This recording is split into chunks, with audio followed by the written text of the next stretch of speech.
Hey, good morning, guys. I know that you have missed me so much, so I thought I would give you 4 of me today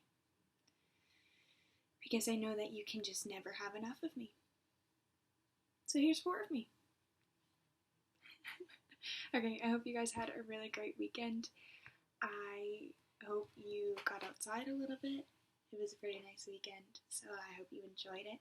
Sorry this video is coming to you a little bit later today, guys. I had a meeting this morning, but on Friday we read from Violet's perspective, and we read a little bit about their grandma and what she thinks about August, and so now we're going to continue reading. In the first chapter we're going to read today is called August Through the Peephole. So, his eyes are about an inch below where they should be on his face, almost to halfway down his cheeks. They slant downward at an extreme angle, almost like a diagonal slit that someone cut into his face, and the left one is noticeably lower than the right. They bulge outward because his eye cavities are too shallow to accommodate them. The top eyelids are always half closed, like he's on the verge of sleeping. The lower eyelids sag so much they almost look like a piece of invisible string is pulling them downward. You can see the red part on the inside, like they're almost inside out. He doesn't have eyebrows or eyelashes. His nose is too big for his face and kind of fleshy. His head is pinched in on the sides where the ears should be, like someone used giant pliers and crushed the middle part of his face. He doesn't have cheekbones. There are deep creases running down both sides of his nose to his mouth, which gives him a waxy appearance. Sometimes people assumed he's been burned in a fire. His features look like they've been melted, like the drippings on the side of a candle. Several surgeries to correct his lip have left a few scars around his mouth, the most noticeable one being a jagged gash running from the middle of his upper lip to his nose. His upper teeth are small and splay out. He has a severe overbite and an extremely undersized jawbone. He has a very small chin. When he was very little, before a piece of his hip bone was surgically implanted into his lower jaw, he really had no chin at all. His tongue would just hang out the back of his mouth, or hang out his mouth with nothing underneath to block it. Thankfully, it's better now. He can eat, at least when he was younger he had a feeding tube. And he can talk, and he's learned to keep his tongue inside his mouth, though that took him several years to master. He's also learned to control the drool that used to run down his neck. These are considered miracles. When he was a baby, the doctors didn't think he'd live. He can hear, too. Most kids born with these types of birth defects have problems with their middle ears that prevent them from hearing, but so far August can hear well enough through his tiny cauliflower-shaped ears. The doctors think that eventually he'll need to wear hearing aids, though. August hates the thought of this.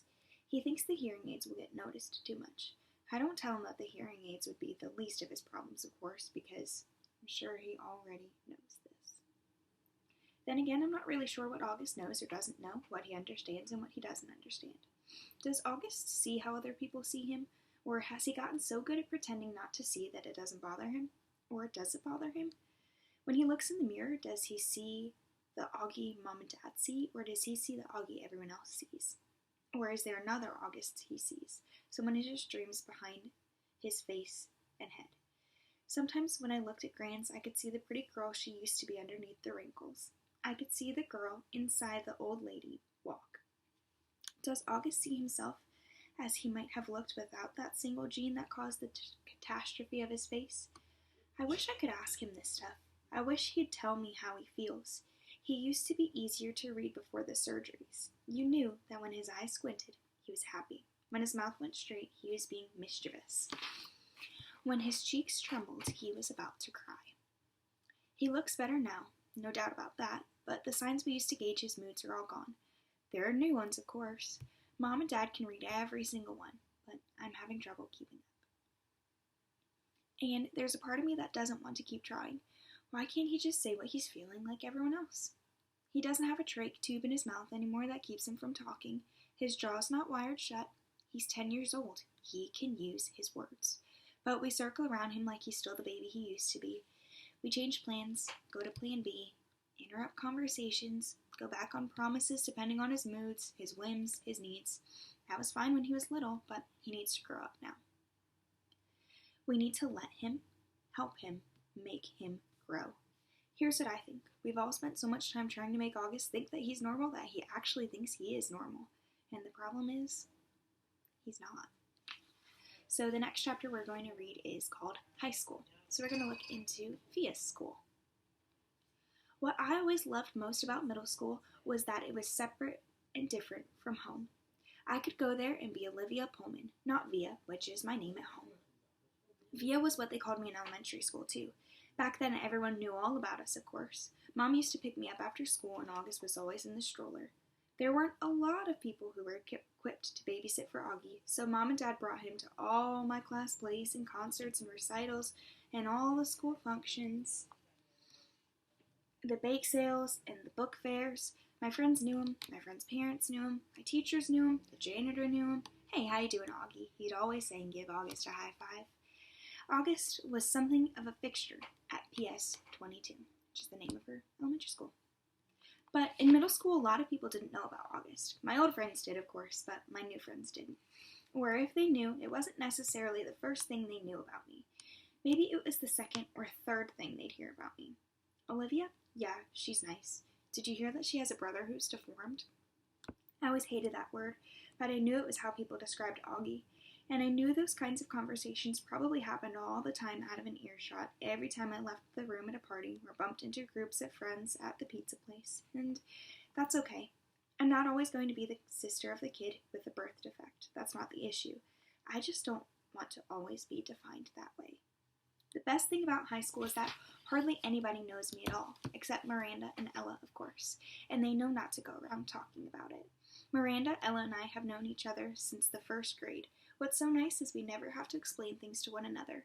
When I decided I wanted them to call me Olivia instead of Via, they got it without me having to explain. They've known August since he was a little baby. When we were little, our favorite thing to do was play dress up with Augie. Load him up with feather boas and big hats and Hannah Montana wigs.